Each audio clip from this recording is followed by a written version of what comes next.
दोस्तों, आज मैं आपके सामने एक बहुत ही जबरदस्त तेलुगु मूवी को लेकर आया हूँ। ये मूवी एकदम अलग है क्योंकि इसमें suspense, thrill, mystery, fiction, horror सब कुछ भरा पड़ा है। लेकिन ये सब बेकार होते अगर मूवी की स्टोरी इतनी यूनिक नहीं होती। आप मेरे ऊपर भरोसा मत करिए, बल्कि इसकी IMDb और प्राइम वीडियो की रेटिंग देखिए।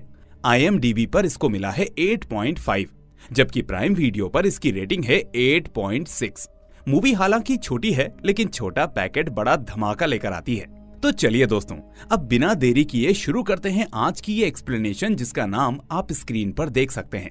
लेकिन आगे बढ़ने से पहले हमारी इस वीडियो को लाइक और चैनल को सब्सक्राइब करना मत भूलना।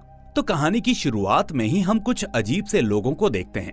असल में पूरी मूवी की कहानी फॉरेन में और खासकर अमेरिका के एक टाउन में सेट होती है, जहां काफी सारे वही अजीब लोग फैल चुके थे। अब उसी जगह पर हमें तेज नाम के बंदे को दिखाया जाता है। हम देखते हैं कि जब वो लोग तेज के घर के पास तक पहुंच जाते हैं तो तेज एक छोटी सी बच्ची के साथ जल्दी से घर के अंदर भागता है और उसके बाद वो दोनों बड़ी मुश्किल से उन लोगों से बचकर घर के अंदर खुद को लॉक कर लेते हैं। इसके बाद सीन फ्लैशबैक में जाता है, जहां हमें एक कोट दिखाया जाता है, और वो ये कि इस ब्रह्मांड में इंसानों का अंतरिक्ष के बारे में ज्ञान महज सागर में बूंद के बराबर है। और अब यहीं से तेज की पूरी story black and white tone में दिखाई जाती है। उस फ्लैशबैक में तेज मछलियां पकड़ने के लिए एक तालाब के पास जाता है, जहां रास्ते में उसे एक बच्चा दिखता है जो फुटबॉल खेलने के लिए ग्राउंड की तरफ जा रहा होता है। अब तेज उससे हल्की फुल्की सी बातें करता है कि तुम्हारा नाम क्या है, मैच कब है, तुमको तो तेलुगु बहुत अच्छी आती है, यही सब। इसके बाद तेज तालाब के पास जाकर मछलियां पकड़ने की लाइन डालता है। फिर थोड़ी देर के बाद उसे लगता है कि लाइन किसी बहुत बड़ी मछली में फंस गई है। हालांकि वो उसे तेजी से खींचने की कोशिश करता है, लेकिन वो उससे खींचती ही नहीं। फिर इसी वजह से वो पानी के अंदर जाकर चेक करता है तो उसे वहां से एक बहुत बड़ा बैग मिलता है। इसके बाद जब वो उस बैग को खोलता है तो उसमें ढेर सारे पैसे भरे होते हैं, वो भी नोटों के बंडल। अब इतने सारे पैसों को देखकर उसके होश उड़ जाते हैं और वो सोचता है कि आज तो मैं मछली पकड़ते पकड़ते ही अमीर बन गया। इस तरह से अब तेज फौरन वो पैसे वाला बैग लेकर अपने घर की तरफ भागता है। इधर घर में तेज की पत्नी रोशनी मौजूद होती है और यहाँ हमें इनके घर को देखकर साफ लगता है कि ये शहर से काफी दूर किसी शांत और सुनसान जगह पर रहते हैं। फिर जब रोशनी घर के काम में बिजी होती है तभी तेज का फ्रेंड उनके घर पर फोन करता है। अब वो रोशनी से पूछता है कि क्या तेज घर पर है, तो रोशनी कहती है कि अरे रैक्स अभी नहीं, क्यों, क्या हुआ। और फिर उसे याद आता है कि उसे भी रैक्स से कुछ बात करनी थी। वो उसे कहती है कि कुछ दिनों में तेज का बर्थडे आने वाला है और वो चाहती है कि सब मिलकर उसे अच्छे से सरप्राइज दे। तो रैक्स इसके लिए तुरंत मान जाता है और कहता है कि आइडिया तो अच्छा है और वो सब दोस्तों को इन्फॉर्म कर देगा। चलो एक जबरदस्त प्लान बनाते हैं। उधर हम देखते हैं कि तेज पैसों वाले बैग को इधर उधर छुपाकर अपने घर पहुंचता है, जहां वो रोशनी से पूछता है, जरा इमेजिन करो रोशनी, अगर अचानक हमें बहुत सारे पैसे मिल जाएं तो तुम क्या करोगी। तो रोशनी उसको थोड़ा हल्के में लेती है और कहती है, ये क्या फालतू के सवाल हैं, हमें इतने पैसे मिलेंगे ही क्यों। लेकिन तेज फिर भी जोर देता है कि जस्ट इमेजिन, अगर हमें कई करोड़ रुपए ऐसे ही कहीं पर पड़े हुए मिल जाएं तो तुम क्या करोगी। तो इस पर रोशनी सपने देखने लगती है और कहती है कि अगर सच में इतने पैसे मिल जाएं तो वो सोना खरीदेगी, दुनिया घूमेगी, अच्छा सा बड़ा सा घर खरीदेगी, जिसके बाद वो दोनों आराम की जिंदगी जिएंगे। तो इन्हीं बातों बातों में तेज अचानक से वो बैग लाकर उसके सामने खोल देता है और ढेर सारे पैसे दिखा देता है। फिर उन नोटों के ढेर को देखकर रोशनी वहीं शौक में बेहोश होकर गिर जाती है और कुछ देर के बाद जब उसे होश आता है तो वो सबसे पहला सवाल यही करती है कि इतने सारे पैसे आए कहां से। साथ ही वो तेज से शक भरे लहजे में पूछती है कि क्या तुमने फिर से कोई गलत या उल्टा सीधा काम किया है। लेकिन तेज इस पर मना करते हुए कहता है कि ऐसा कुछ नहीं है, वो तो बस मछलियां पकड़ने तालाब पर गया था, वहीं पानी के अंदर से उसे ये बैग मिला है। अब रोशनी कहती है कि हम इतने सारे पैसों का करेंगे क्या, इससे तो दिक्कतें ही खड़ी होंगी, बेहतर है ये पैसे पुलिस को दे दो। अगर कोई इन्हें ढूंढते हुए यहाँ तक आ गया तो, और हमको पुलिस ने पकड़ लिया तो तेज इस पर मना करता है और कहता है, पागलों जैसी बातें मत करो, ऐसे कैसे किसी को पता चल जाएगा, वहाँ कोई नहीं था। लेकिन रोशनी फिर भी कहती है कि अगर ये पैसे घर में रखेंगे तो पता नहीं किस दिन कौन सी प्रॉब्लम सिर पर आ जाएगी। वो समझाती है कि अगर वो पैसे पुलिस को दे देंगे तो पुलिस वाले शायद थोड़े बहुत इनाम के तौर पर उन्हें कुछ अमाउंट दे देंगे, वही काफी होगा। लेकिन तेज इसके लिए मानने को तैयार नहीं होता। आगे तेज प्लान बनाता है कि ये पैसे फिलहाल वो लोग छुपा कर रखेंगे और इस्तेमाल नहीं करेंगे, और इसी बीच अगर कभी असली मालिक सामने आएगा तो उसे वापस दे देंगे, वरना 1 साल तक इन पैसों को हाथ तक नहीं लगाएंगे। वो ये भी कहता है कि वैसे भी किसको पता चलेगा कि इतने पैसे हमारे पास हैं और हमें ही मिले हैं, इसीलिए बस हम चुप रहेंगे। और इस तरह से आखिरकार वो धीरे धीरे रोशनी को भी कन्विंस कर लेता है। अब थोड़ी देर के बाद दोनों अपने छोटे से गार्डन में जाते हैं, जहां जमीन खोदकर वो उस बैग को अंदर गाड़ देते हैं और मिट्टी से ढक देते हैं। फिर तेज खुश होकर कहता है कि उसने कभी सोचा भी नहीं था कि उसके साथ ऐसा होगा और उसे इतने पैसे मिल जाएंगे। तेज का कहना था कि वैसे भी उसे वही अच्छा लगता है जो रोशनी को अच्छा लगता है। उसकी खुशी ही तेज के लिए सब कुछ है। और इन्हीं बातों बातों में रोशनी अपने दिल की बात कहती है और तेज से पूछती है कि क्या वो एक बच्ची को अडॉप्ट नहीं कर सकते ताकि उनकी फैमिली पूरी हो जाए। लेकिन तेज इसके लिए तुरंत मना कर देता है और इस टॉपिक को यहीं पर काट देता है, यानी वो किसी बच्चे को अडॉप्ट करना नहीं चाहता था। अब उसी समय अचानक आसमान में बादल गरजने लगते हैं और बारिश होने वाली होती है, इसलिए रोशनी जल्दी से बाहर सूखने के लिए डाले हुए कपड़े लेने जाती है और तेज से कहते हुए जाती है कि वो डिनर रेडी कर रही है, इसलिए तेज भी जल्दी से अंदर आ जाए। इधर हम देखते हैं कि तेज अपने गैराज में जाता है, जहां वो एक बॉक्स से कुछ टेबलेट्स निकालकर छोटे बोतल में भरता है और कुछ टेबलेट्स को क्रश करके उनका पाउडर बना लेता है। फिर वो इस पाउडर को खुद ही कंज्यूम करने लगता है, यानी वो किसी तरह की ड्रग्स ले रहा होता है। अब ड्रग्स लेने के बाद उसे जबरदस्त नशा चढ़ने लगता है और वो थोड़ी देर बाद झूमता हुआ चेंज्ड बिहेवियर के साथ रोशनी के पास आता है। रोशनी भी उसकी हालत को देखकर तुरंत समझ जाती है और उससे पूछती है कि क्या उसने फिर से वही ड्रग्स लिया है। तो तेज शर्मिंदा होकर कहता है, सॉरी रोशनी, मुझे माफ कर दो, आज मैं बहुत खुश था इसलिए थोड़ा सा ले लिया, आगे से नहीं करूंगा, प्लीज माफ कर दो। फिर रोशनी थोड़े गुस्से और थोड़े प्यार में कहती है कि ठीक है, इस बार माफ किया, चलो अब जल्दी से खाना खा लेते हैं। हालांकि तेज कहता है कि उसे भूख नहीं लगी, वो नहीं खाएगा, इसलिए रोशनी ही खा ले। और इसी बातचीत के दौरान हम देखते हैं कि रोशनी की टेबलेट्स वाली शीशी नीचे गिर जाती है, यानी रोशनी खुद भी कुछ मेडिसिन लेती रहती थी। अब एट द सेम टाइम तेज भी अपनी जेब में रखी टेबलेट्स की छोटी बोतल को वहीं साइड में रख देता है। उसके बाद दोनों बेड पर सोने चले जाते हैं। अब रोशनी फिर से वही बात छेड़ती है और तेज से कहती है, प्लीज तेज, हम एक बच्चे को अडॉप्ट कर लेते हैं ना। लेकिन नशे की हालत में भी तेज पहले तो वही पुरानी बात दोहराता है कि नहीं रोशनी, हम किसी को भी अडॉप्ट नहीं करने वाले। अगर हमने किसी बच्चे को अडॉप्ट किया और बाद में हमारा खुद का बच्चा हुआ तो हम दोनों को बराबर प्यार नहीं दे पाएंगे। पर रोशनी उसे प्यार से समझाती है कि ऐसा कुछ नहीं होगा, जो तुम्हारे साथ बचपन में हुआ वो मैं हमारे बच्चों के साथ होने नहीं दूंगी। वो कहती है कि वो दोनों बच्चों को इक्वल प्यार देगी और किसी के साथ फर्क नहीं होगा। इस तरह से अब बहुत रिक्वेस्ट और प्यार भरी बहस के बाद आखिरकार तेज मान जाता है और कहता है कि ठीक है रोशनी, हम एक बेबी को अडॉप्ट कर लेंगे। इसके बाद रोशनी खुश होकर कहती है कि फिर वो एक बेबी गर्ल को अडॉप्ट करेंगे। तो तेज भी मान जाता है कि ठीक है, जैसा तुम चाहो। अब इसी दौरान रोशनी को अचानक याद आता है कि उसने अभी तक अपनी दवाई नहीं ली। इस तरह वो जाकर टेबल पर रखी दवाइयों को बिना चेक किए खा लेती है, जो असल में उसकी नहीं बल्कि तेज वाली मेडिसिन यानी नशे वाली टेबलेट थी। वो जल्दबाजी में इसमें फर्क इसीलिए नहीं कर पाती क्योंकि तेज की वो डिब्बी और इसकी मेडिसिन की डिब्बी एक जैसी थी। इवन दोनों तरह की टेबलेट्स की बनावट भी ऑलमोस्ट सेम थी। खैर, अब बहुत ज्यादा डोज होने की वजह से रोशनी की तबीयत अचानक से बिगड़ने लगती है।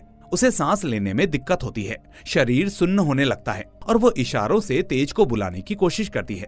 लेकिन तेज तो पहले से ही नशे में धुत होकर गहरी नींद में पड़ा होता है, इसलिए उसे कुछ भी समझ में नहीं आता और इस तरह से बेचारी रोशनी बुरी तरह से तड़प तड़प कर वहीं दम तोड़ देती है।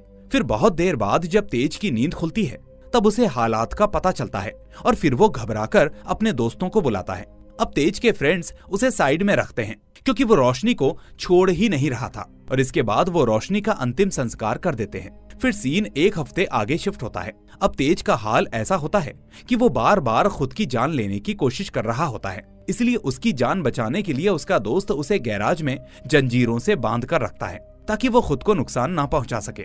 इसी बीच तेज अपने दोस्त से रोते हुए कहता है कि प्लीज यार, मुझे छोड़ दो, मुझे भी रोशनी के पास जाना है, उसके बिना मैं लाइफ इमेजिन ही नहीं कर सकता, मेरी वजह से ही मेरी रोशनी मर गई। तो उसका दोस्त उसे डांटते हुए समझाता है कि रोशनी उसकी गलती से नहीं बल्कि खुद की गलती और ओवरडोज की वजह से मरी है, इसलिए वो खुद को यूं दोष देकर सब बर्बाद कर रहा है। वो कहता है कि हफ्ते में 4 बार तूने खुद को मारने की कोशिश की है। आखिर कितनी बार मैं तेरी जान बचाऊं? एक छोटे बच्चे की तरह तुझे देख रहा हूं मैं। तेरी वजह से मैं ढंग से सो भी नहीं पा रहा, इसलिए प्लीज मूव ऑन हो जा भाई। तभी अचानक उसके दोस्त को सीने में दर्द महसूस होता है, जिसके बाद वो अपना सीना पकड़कर कहता है कि सुबह से उसकी चेस्ट में बहुत दर्द हो रहा है, इसलिए वो डॉक्टर के पास जाकर चेकअप करवाएगा। साथ ही वो तेज से रिक्वेस्ट करता है कि वो उसके लौटने तक कोई उल्टी सीधी हरकत ना करे, और इस तरह से वो तेज को थोड़ा खाना पानी देकर वहां से जाने लगता है। लेकिन शॉकिंगली जैसे ही वो बाहर निकलता है, तभी अचानक उसे हार्ट अटैक आ जाता है और वो वहीं पर गिरकर मर जाता है। ये देखकर तेज के होश उड़ जाते हैं, क्योंकि उसके सामने अब उसका दोस्त भी तड़प तड़प कर दम तोड़ चुका था। ऊपर से तेज बंधा हुआ था, इसलिए वो उसकी मदद तक नहीं कर पाता। लेकिन सबसे बड़ा झटका ये था कि तेज के हाथों में लगी हथकड़ी की चाबी उसके दोस्त की ही जेब में होती है, यानी तेज अभी भी बंधा का बंधा रह जाता है। इसके बाद तेज बहुत देर तक उसे आवाज लगाता है, उसे हिलाता डुलाता है, लेकिन कोई जवाब नहीं मिलता। ऊपर से वो इतना दूर भी नहीं जा सकता था कि उसके पास जाकर चाबी निकाल ले। फिर वो अपने हाथों की चेन तोड़ने की कोशिश करता है, लेकिन कोई फायदा नहीं होता। अब उसे समझ नहीं आता कि वो क्या करे, आखिर किसे मदद के लिए बुलाए। देख रहे हो दोस्तों, जब दोस्त सामने था तो खुद को मारने की कोशिश कर रहा था, अब दोस्त ही मर गया तो खुद को बचाने की कोशिश कर रहा है। खैर, बहुत सोचने के बाद वो अपने जूते और शूलेस की मदद से दूर रखे टूल बॉक्स को अपनी तरफ खींचने की कोशिश करता है, और आखिर में काफी मशक्कत के बाद वो बॉक्स को पास में खींच लाने में कामयाब होता है। अब उस टूल बॉक्स के अंदर कई तरह के औजार होते हैं, और तेज उन टूल्स की मदद से अपनी हथकड़ी की जंजीर खोलने की कोशिश करता है, लेकिन इसमें भी वो हर बार फेल हो जाता है। इस तरह अब बहुत ट्राई करने के बाद वो थक कर वहीं फर्श पर लेट जाता है और उसी जगह पर सो जाता है। फिर सीन आधी रात में आता है, जहां हमें आसमान में एक अजीब सा नजारा दिखता है। तेज के ऊपर खुले हिस्से से उसे आसमान में 2 चांद दिखते हैं, एक लाल रंग का और एक सफेद। फिर थोड़ी देर बाद उसकी नींद खुलती है और वो उठकर इधर उधर देखता है। तभी उसी वक्त उसे थोड़ी दूर पर किसी की परछाई दिखाई देती है। वो घबराकर ध्यान से देखता है तो पता चलता है कि वो कोई परछाई नहीं, बल्कि एक छोटी बच्ची है जो धीरे धीरे उसकी तरफ बढ़ रही है। ये देखकर तेज इतना डर जाता है कि वहीं बेहोश हो जाता है। अब कुछ देर के बाद जब उसे होश आता है तो उसके सामने कोई नहीं होता, ना कोई बच्ची ना कोई परछाई, बल्कि वो खुद अकेला पड़ा होता है। लेकिन तभी उसकी नजर आसमान पर जाती है, जहां उसे वही 2 चांद रेड और व्हाइट दिखाई देते हैं। पर उसी समय अचानक उसके पास एक खाने का पैकेट गिरता है, जैसे किसी ने ऊपर से फेंका हो। तो तेज घबराकर पूछता है, कौन है वहाँ, सामने आओ। लेकिन उस तरफ से कोई जवाब नहीं आता। फिर थोड़ी देर के बाद वो नोटिस करता है कि आसमान के वो 2 चांद अब एक हो चुके हैं, मानो दोनों आपस में मिल गए हों। इसके बाद वो कुछ देर इंतजार करता है और फिर दोबारा देखता है तो चांद फिर से 2 हिस्सों में बट जाते हैं। अब इसी बीच तेज को फिर से लगता है कि उसी दिशा में जरूर कोई है जहां पहले उसे परछाई दिखाई दी थी। इस तरह वो अपने पास पड़ी रस्सी को उस तरफ फेंकता है जहां से उसे आवाज और हलचल महसूस हुई थी। अब शॉकिंगली रस्सी का दूसरा सिरा हवा में ही अटक जाता है, जैसे दूसरी तरफ से किसी ने उसे पकड़ा हो। फिर तेज रस्सी को थोड़ा जोर से खींचता है तो अचानक उसके सामने एक छोटा बच्चा आ जाता है। हम देखते हैं कि वो बच्चा डर के मारे उस तरफ पीछे हटने लगता है, और जैसे ही वो उस साइड भागता है तो ये ब्लैक एंड व्हाइट पर्सपेक्टिव हमारे लिए कलरफुल हो जाता है। यहाँ हमें पता चलता है एक शॉकिंग ट्रूथ, यानी तेज और उस बच्चे की जो दुनिया है वो अलग अलग डायमेंशन में एग्जिस्ट करती हैं, या शायद अलग अलग टाइमलाइंस में, जिसमें कि तेज की ब्लैक एंड व्हाइट दुनिया से अलग उस बच्चे की कलरफुल रियलिटी है एकदम नॉर्मल जैसी। खैर, इस बच्चे की दुनिया में उस बच्चे के साथ उसकी माँ और बहन भी होती हैं। हम देखते हैं कि अब वो बच्चा घबराकर अपनी माँ से कहता है, मम्मी सच में वहाँ कोई है और वहाँ सब कुछ अंधेरा अंधेरा है। इसके बाद सीन फ्लैशबैक में जाता है, जहाँ हमें इस बच्चे के परिवार से जुड़ी डिटेल्स दिखाई जाती है। अब यहाँ हमें इसकी छोटी सी फैमिली दिखाई जाती है, जिसमें इसकी माँ सौंदर्या, उसके 2 बच्चे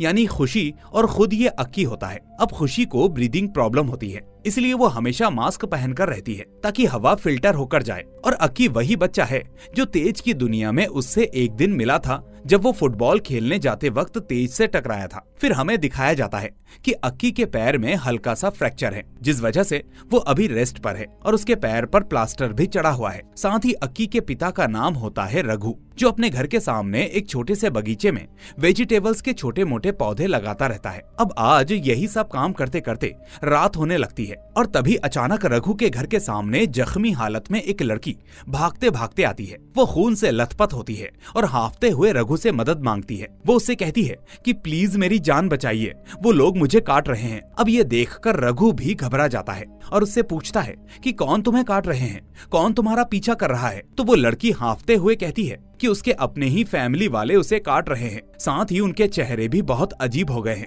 सब मॉन्स्टर जैसे दिख रहे हैं। इसके बाद रघु उसे शांत करते हुए उसके लिए पानी लेने थोड़ा साइड में जाता है, लेकिन तभी शॉकिंगली वो लड़की भी अचानक अजीब तरह से बिहेव करने लगती है और कुछ ही सेकंड्स में पूरी तरह से ज़ॉम्बी बन जाती है। अब रघु जब तक कुछ समझ पाता तब तक वो रघु पर ही हमला कर देती है। इसके बाद रघु किसी तरह उससे अपनी जान बचाने के लिए धक्का मुक्की करता है, लेकिन आखिर में वो लड़की उसके हाथ पर काट ही लेती है। अब बहुत ही मुश्किल से रघु उसे मार गिराता है और घर के पास लौटने लगता है और इसी बीच उसके परिवार वाले सौंदर्या, खुशी और अक्की भी घर से बाहर आ जाते हैं। फिर सड़क की तरफ देखते ही उन्हें दूर दूर तक बहुत सारे ज़ॉम्बीज नजर आते हैं जो धीरे धीरे उनकी तरफ बढ़ रहे होते हैं। इसलिए रघु तुरंत रिएक्ट करता है और अपनी बीवी बच्चों को फटाफट घर के अंदर ले जाकर दरवाजा लॉक कर देता है। इसके बाद वो उन्हें बेसमेंट में जाने के लिए कहता है और कुछ खाना पानी देता है। साथ ही वो उन्हें सख्त हिदायत देता है कि चाहे कुछ भी हो जाए वो बेसमेंट से बाहर ना जाएं। इसके बाद वो खुद को बाहर ही ऊपर वाले हिस्से में बंद कर लेता है ताकि उन्हें प्रोटेक्ट कर सके, क्योंकि उस लड़की को देखकर वो समझ चुका था कि उसने उसे काटा है, इसलिए वो भी जल्दी उसी की तरह बन जाएगा। ये चीज होने भी लगती है क्योंकि उसके हाथ पर लगे जख्म का असर धीरे धीरे बढ़ता जाता है और कुछ ही समय में रघु भी धीरे धीरे ज़ॉम्बी में बदलने लगता है। फिर जब सौंदर्या और बच्चे उसे इस हालत में देखते हैं तो शॉक में रह जाते हैं कि उनका अपना ही पिता अब मॉन्स्टर बन चुका है। इसके बाद सौंदर्या अपने दोनों बच्चों को संभालते हुए बेसमेंट में सुलाने की कोशिश करती है ताकि मदद आने तक वो उन्हें सेफ रख सके और घबराहट से बचा सके, क्योंकि दोनों ही बच्चे अपनी अपनी तकलीफों से जूझ रहे होते हैं। पर तभी उनको ख्याल आता है कि खुशी की मशीन यानी रेस्पिरेटरी डिवाइस का चार्जर ऊपर ही रह गया है। लेकिन अब सौंदर्या ऊपर जाने से डरती है क्योंकि रघु वहीं ऊपर घूम रहा होता है। इसके बाद वो थोड़ा इंतजार करती है और फिर कुछ देर के बाद वो और अक्की बेसमेंट के दरवाजे के पास जाकर सुनते हैं और ऊपर की सिचुएशन को समझने की कोशिश करते हैं। लेकिन जैसे ही वो दरवाजा थोड़ा खोलकर बाहर झांकने की सोचते हैं तभी वो देखते हैं कि रघु वहीं आसपास मौजूद है। इसलिए ये देखकर वो दरवाजा खोलने की हिम्मत नहीं करते। उधर तेज की ब्लैक एंड व्हाइट दुनिया में तेज अभी भी जंजीरों से बंधा पड़ा होता है। और दोस्तों याद रखिए, अभी हम ये सब फ्लैशबैक का सीन देख रहे हैं। अब इसी बीच दूसरी तरफ कलर वाली दुनिया में खुशी को नींद में चलने की आदत होने की वजह से वो नींद में ही बेसमेंट से बाहर निकलकर कुछ कदम आगे बढ़ने लगती है। फिर वो चलते चलते उसी पोर्टल वाली जगह पर पहुंच जाती है और गलती से तेज की दुनिया में आ जाती है। उसी समय तेज को आसमान में 2 चांद दिखाई देते हैं, जिससे उसका ध्यान ऊपर जाता है और वो जागकर इधर उधर देखता है। फिर ठीक उसी वक्त वो खुशी को अपनी तरफ आते हुए देख लेता है, जिसके बाद थोड़ी ही देर में खुशी की भी नींद टूट जाती है और वो अचानक खुद को उस डरावनी ब्लैक एंड व्हाइट और सुनसान दुनिया में देखकर घबरा जाती है और फटाफट वापस अपनी तरफ लौट जाती है। और यही चीज हमने पहले तेज के पर्सपेक्टिव से देखी थी, जहां उसे एक लड़की दिखी थी जो बाद में अचानक से गायब हो गई थी।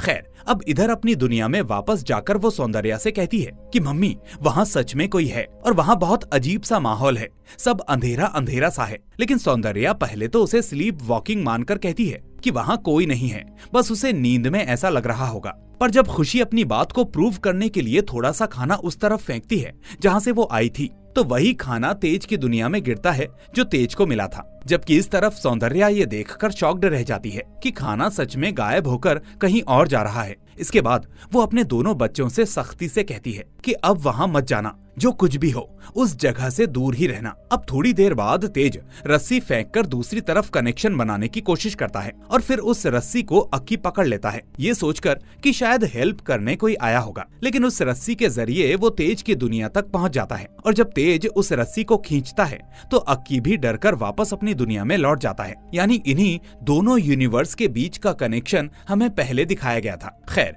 अब कहानी प्रेजेंट में आती है, जहाँ तेज समझ जाता है कि दूसरी तरफ कोई तो है जो उसकी मदद कर सकता है। इसलिए अब वो एक बोतल पर हेल्प लिखकर उसे दूसरी तरफ फेंकता है ताकि कोई उसकी मदद के लिए आए। उधर सौंदर्या ये देखती है और बच्चों से कहती है कि वो दोनों यहीं रहें, तब तक वो खुद उस तरफ जाकर देखेगी। साथ ही वो अक्की से कहती है, बेटा तुम खुशी का ख्याल रखना मैं अभी आती हूँ, शायद हम इस बार यहाँ से निकल जाएं। इस तरह अब सौंदर्या तेज की यूनिवर्स में जाती है, जहाँ तेज उसे देखकर सब कुछ समझाने लगता है कि मैडम वो मेरा फ्रेंड है, पता नहीं वो कैसे नीचे गिर गया, शायद उसे हार्ट अटैक हुआ था, मुझे लगा वो मर गया, लेकिन आप प्लीज एक बार देखिए, उसे प्लीज एक बार चेक कर लीजिए, शायद बच जाए। तो सौंदर्या चारों तरफ देखती है और घबराकर बोलती है कि वो कहाँ आ गई, ये जगह ब्लैक एंड व्हाइट क्यों है, सब कुछ इतना डल और अजीब सा क्यों लग रहा है। पर तभी आसमान में दो चांद एक हो जाते हैं और उसी समय दूसरी तरफ रंगीन दुनिया में खुशी और अक्की भी अपनी माँ के पीछे जाने की कोशिश करते हैं,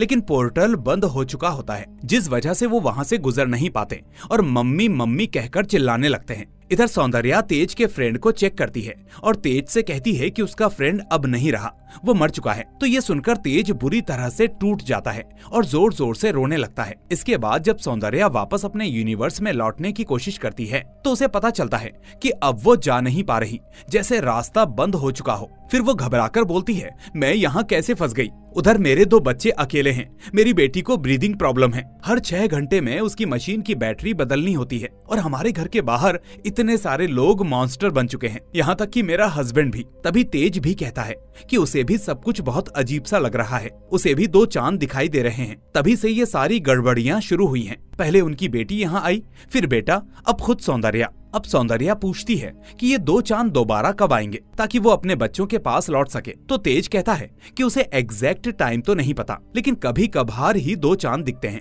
और फिर गायब हो जाते हैं, इसलिए उन्हें बस इंतजार करना होगा। फिर तेज उससे रिक्वेस्ट करता है कि जब तक वो इंतजार कर रहे हैं तब तक वो उसके हाथों की हथकड़ियां खोल दे, क्योंकि चाबी उसके मरे हुए फ्रेंड की जेब में है। अब सौंदर्या सावधानी से उसके फ्रेंड के पास से चाबी निकालती है और तेज के हाथ को खोल देती है। उधर कलरफुल दुनिया में खुशी के ऑक्सीजन मशीन का लेवल कम होने लगता है, क्योंकि उसकी बैटरी लो हो चुकी होती है, जिससे उसकी सांसें फूलने लगती हैं। अब ये देखकर अक्की घबरा जाता है और नई बैटरी लाने के लिए ऊपर जाने का फैसला करता है। पर अक्की के साथ साथ खुशी भी उसके पीछे पीछे ऊपर की ओर जाने लगती है, क्योंकि अकेले रुकने में उसे वहाँ पर डर लग रहा होता है। इसके बाद वो पहले बाहर झांक कर देखते हैं कि रघु वहाँ नजर तो नहीं आ रहा, तो फिर वो थोड़ा हिम्मत करके अंदर की तरफ बढ़ते हैं। लेकिन जैसे ही वो दूसरे कमरे की तरफ जाने लगते हैं तभी अचानक रघु उन्हें देख लेता है और डरावनी आवाज के साथ अक्की का पीछा करने लगता है। अब अक्की किसी तरह से भागकर दूसरे कमरे तक पहुंचता है और अंदर घुसते ही दरवाजा जोर से बंद करके खुद को अंदर से लॉक कर लेता है। दूसरी तरफ अब खुशी बेसमेंट की सीढ़ियों के पास बैठी रहती है और डर डर कर ऊपर की आवाजें सुनती रहती है, पर बाहर नहीं आती। फिर थोड़ी देर के बाद अक्की किसी तरह से बैटरी लेकर दरवाजे से नीचे उसकी तरफ आने लगता है, लेकिन ठीक उसी समय ज़ॉम्बी बन चुका रघु उस पर दोबारा हमला करने की कोशिश करता है। पर रघु जैसे ही खुशी पर भी झपटने की कोशिश करता है तभी खुशी डरकर पास रखे एक छोटे से लकड़ी के बॉक्स में घुसकर अपने आप को अंदर से लॉक कर लेती है। पर यहाँ अक्की का क्या हुआ ये दिखाया नहीं जाता। उधर तेज के यूनिवर्स में एक बार फिर से आसमान में 2 चांद नजर आते हैं, तो ये देखते ही सौंदर्या और तेज मौका पाकर सौंदर्या की कलर वाली दुनिया में लौट जाते हैं। इसके बाद जब वो बेसमेंट में पहुंचते हैं तो सौंदर्या को वहां अपने दोनों बच्चे नजर नहीं आते और वो घबरा जाती है। साथ ही इसी बीच तेज ये सब देखकर एकदम से शॉक में रह जाता है, क्योंकि उसे पहली बार इस दुनिया की सारी चीजें, रंग, रोशनी और सब कुछ बहुत ही कलरफुल और नॉर्मल लगते हैं, उसकी ब्लैक एंड व्हाइट दुनिया से बिल्कुल उलट। तो अब जाकर ये कंफर्म होता है कि ये अलग अलग टाइमलाइंस नहीं है, बल्कि ये दोनों यूनिवर्स ही अलग अलग हैं, एक ब्लैक एंड व्हाइट वाला और एक कलर वाला। खैर, अब वो दोनों देखते हैं कि ज़ॉम्बी बन चुका अक्की भी वहाँ आता है और उनकी तरफ बढ़ने लगता है, यानी रघु ने उसको काट लिया था, जिसके बाद वो भी ज़ॉम्बी बन चुका था। अब उसको देखकर तेज फौरन सौंदर्या को वापस अपने ब्लैक एंड व्हाइट यूनिवर्स में खींच लाता है ताकि वो सुरक्षित रह सके। इसके बाद बेचारी सौंदर्या फूट फूट कर रोने लगती है कि अब वो किसके लिए जिएगी। उसके दोनों बच्चे शायद ऐसे ही मॉन्स्टर बन चुके हैं, जबकि उसे अपनी बेटी खुशी का भी कुछ पता नहीं चला कि वो जिंदा है या नहीं। तभी तेज सौंदर्या से कहता है कि उसने आज सुबह तालाब के पास एक छोटे बच्चे को देखा था जो फुटबॉल खेलने जा रहा था और वो बच्चा बिल्कुल उसके बेटे अक्की के जैसा दिखता था। अब सौंदर्या हैरान होकर पूछती है कि वो उसके बेटे को कैसे देख सकता है, जबकि अक्की का पैर तो फ्रैक्चर हुआ है, वो तो बाहर खेल ही नहीं सकता और कोविड के डर से तो उसने बहुत पहले से फुटबॉल खेलना भी बंद कर दिया था।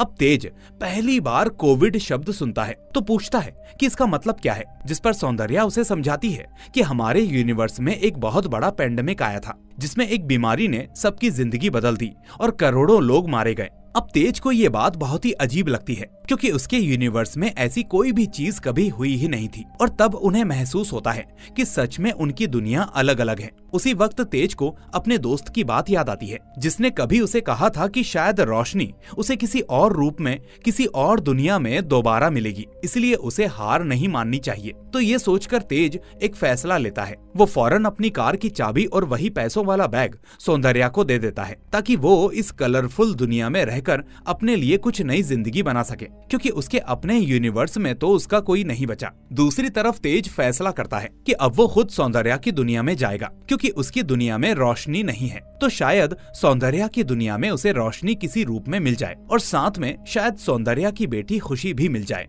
और वो उन दोनों को बचा सके। इस तरह से अब पूरी तैयारी करके तेज दोबारा सौंदर्या के यूनिवर्स में जाता है। फिर उसे देखते ही ज़ॉम्बी बना अक्की उस पर वापस हमला करने की कोशिश करता है, लेकिन बचने की कोशिश में तेज गलती से आसपास की रखी चीजों में आग लगा देता है। अब आग की लपटें देखकर अक्की डरने लगता है और पीछे हटने लगता है, जिसके बाद तेज मौका पाकर उसे बांध देता है ताकि वो किसी पर हमला न कर सके। फिर थोड़ी देर के बाद तेज उस खुशी को भी ढूंढ लेता है जो अभी भी उसी छोटे बॉक्स में बंद थी। अब वो बक्सा खोलकर खुशी को बाहर निकालता है और तुरंत उसकी ऑक्सीजन मशीन की बैटरी चेंज कर देता है ताकि उसकी सांसें ना रुके। लेकिन इसी बीच रघु तेज पर हमला करने आ जाता है, पर इस बार खुशी हिम्मत दिखाती है और तेज की दी हुई गन उठाती है, जिससे वो रघु पर गोली चला देती है और वो वहीं पर मारा जाता है। अब उस गन शॉट की आवाज सुनकर बाकी ज़ॉम्बीज़ भी उसके घर की तरफ आकर्षित होने लगते हैं और ऊपर आने की कोशिश करते हैं, जिसके बाद तेज जल्दी से खुशी को खींचकर अंदर ले जाता है और दरवाजा लॉक कर देता है। अब यही वो सीन है जो हमें मूवी की शुरुआत में दिखाया गया था, जहां तेज एक बच्ची के साथ घर के अंदर खुद को बंद कर रहा था। अब तेज खुशी को अपनी दुनिया में भी नहीं ले जा सकता था, क्योंकि इस यूनिवर्स में जब वो ऊपर देखता है तो वहाँ सिर्फ एक ही चांद होता है, दो नहीं, यानी पोर्टल इस वक्त बंद था। फिर बहुत देर तक इंतजार करने के बाद भी जब दोबारा दो चांद नजर नहीं आते तो तेज फैसला करता है कि वो और खुशी कार लेकर वहाँ से निकल जाएंगे, वो भी किसी सुरक्षित जगह की तलाश में। लेकिन तभी आता है एक बहुत बड़ा ट्विस्ट, जहां हम देखते हैं कि ज़ॉम्बी बना अक्की अब अपनी रस्सी खोलकर तेज की यूनिवर्स में आ जाता है, क्योंकि उस वक्त अचानक दो चांद सामने आ चुके थे और तब तक तेज और खुशी कार लेकर निकल चुके थे, इसलिए वो उस पर ध्यान नहीं दे पाते। और जब वो वहाँ से बाहर जाने लगता है तो उसे कोई इंसान जैसा आदमी दिखता है, जिसके बाद शायद अक्की उस पर भी हमला कर देता है और उस यूनिवर्स में भी वो सिलसिला शुरू हो जाता है। इसके बाद हम देखते हैं कि आसमान में जो दो चांद थे वो दोबारा एक हो जाते हैं। तो इस तरह से ब्लैक एंड व्हाइट यूनिवर्स में सौंदर्या अपने बेटे को ढूंढने निकली होती है, जबकि अक्की भी इस यूनिवर्स में आकर लोगों को इन्फेक्ट करना शुरू कर चुका था। वहीं अगर कलर वाले यूनिवर्स की बात करें तो तेज वहाँ रोशनी को ढूंढने निकल चुका था, जिसके साथ खुशी भी थी। तो अब आगे क्या होगा? क्या सौंदर्या और तेज अपना अपना काम करके वापस अपने यूनिवर्स में लौट पाएंगे? और क्या ये ज़ॉम्बी वाला अपोकलिप्स खत्म हो जाएगा? ये हमें इस मूवी के अगले पार्ट में देखने को मिलेगा, क्योंकि यहीं पर डायरेक्टर हमको एक मैसेज शो करते हैं, ज़ॉम्बिफिकेशन कंटिन्यूज। और इसी के साथ ये मूवी यहीं पर खत्म हो जाती है। दोस्तों, अभी तक की कहानी में ये तो साफ हो गया कि वो दोनों चांद अलग अलग यूनिवर्स के थे, लेकिन उनका साइंटिफिकली एक दूसरे के पास होने का क्या रीजन था, और आखिर वर्म होल कैसे क्रिएट हुआ जिससे ये एक यूनिवर्स से दूसरे यूनिवर्स में पहुंच पाए। तो इसके खुलासे शायद अगले पार्ट में होंगे। हालांकि मुझे लगता है कि तेज को शुरू में जो बैग मिला था उसका भी इस स्टोरी से कुछ ना कुछ लेना देना होगा। ऊपर से उसकी ड्रग्स की आदत और बाकी सब, ये सारी चीजें भी अगले पार्ट में देखने को मिलेंगी, जहां राइटर इस सब के पीछे की मोस्ट पॉसिबल वजह ढूंढकर हमारे सामने रखेंगे। तो कमेंट में बताइए दोस्तों कि आपको ये मूवी कैसी लगी, और कमेंट में ये भी बताइए कि आपकी इस स्टोरी को लेकर क्या थ्योरी हो सकती है। लेकिन उससे पहले इस वीडियो को लाइक करके अपने दोस्तों के साथ इसे शेयर कर दीजिए, और अगर आप नए हैं तो चैनल को सब्सक्राइब करके बेल आइकन दबा दीजिए ताकि कोई भी वीडियो आपसे मिस ना हो। अब मैं आपसे मिलूंगा अगली ऐसी ही वीडियो में। Till then take care and thanks for watching.